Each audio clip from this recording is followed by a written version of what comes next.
ឲ្យស៊ីងក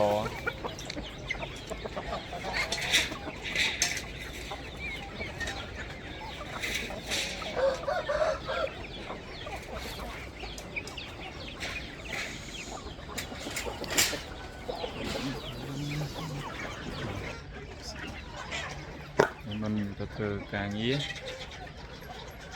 យើងមើលចំណៃមន់សិនចាំយើងធ្វើការងារ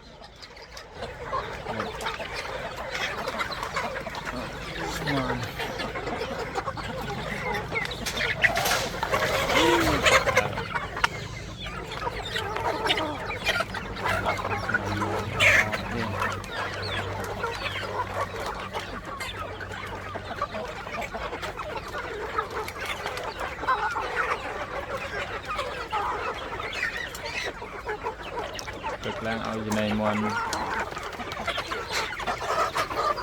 ខំឲ្យ10000គីឡូជាងនេះហើយស្អាតល្អបងប្អូន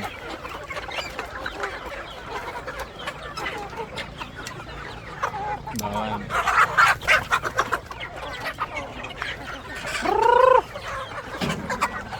នេះមកឲ្យចំណៃមន់មកហើយទេបងប្អូននេះចំណៃវាមានទូចេក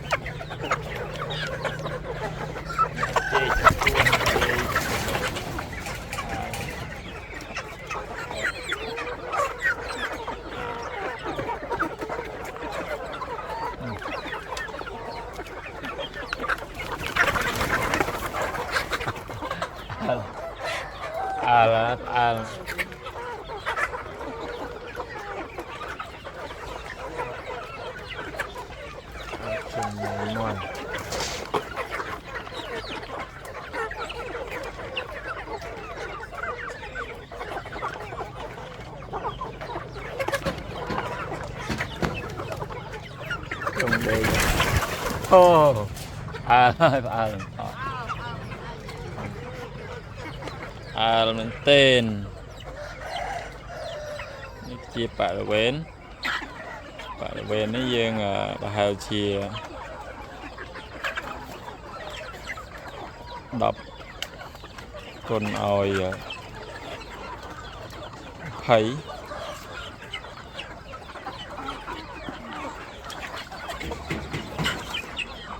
ច្រើនទេមន់នេះវាចូល200ក្បាល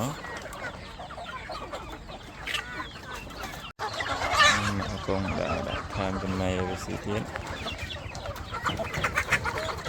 ឲ្យវាស៊ីឆ្អែតបងប្អូនចឹងព្រឹកឡើងវាចាប់ដើមឃ្លានខ្លាំងហើយទើបនឹងចោះពីត្រនំបា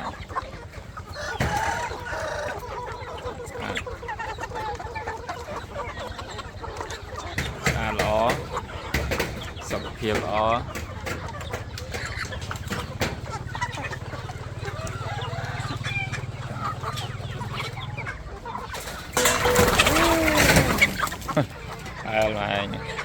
អាលមកឯងធ្លាក់ហ្នឹងហ្នឹងឯង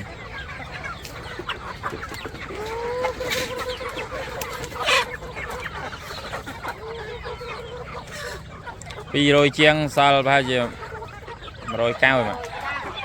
100 កៅចឹងភាគរយអត្រាការដែលវាឈឺស្លាប់ក៏វាតិចដែរបាទពេលនោះវាពេលដល់ត្រជាក់យើងមើលថែវាបាត់បង់1%បងប្អូនវាអត់មានអីច្រើនទេចឹងយើងមើលទៅលទ្ធផលយើងអាចថាបានល្អភាសាទៅបាត់បង់តិចចឹងកាលណាតែចិញ្ចឹមមន់ចិញ្ចឹមឲ្យវាមានឈឺខ្លះអីខ្លះហ្នឹងឯងតែការបាត់បង់យើងមើលទៅតាមហ្នឹងតាមភាគរយដែលយើងដាក់មន់ចូលទៅប្រហែល100 ក្បាលប្រហែល100 ក្បាលចឹងនេះដាក់200ជាង210អីហ្នឹងវាបាត់បង់តិចតួចណាសោះបាត់បង់ឲ្យខ្ទង់4-10 ក្បាល20 ក្បាលអីហ្នឹងស្ទើរតែវាឈឺខ្លះ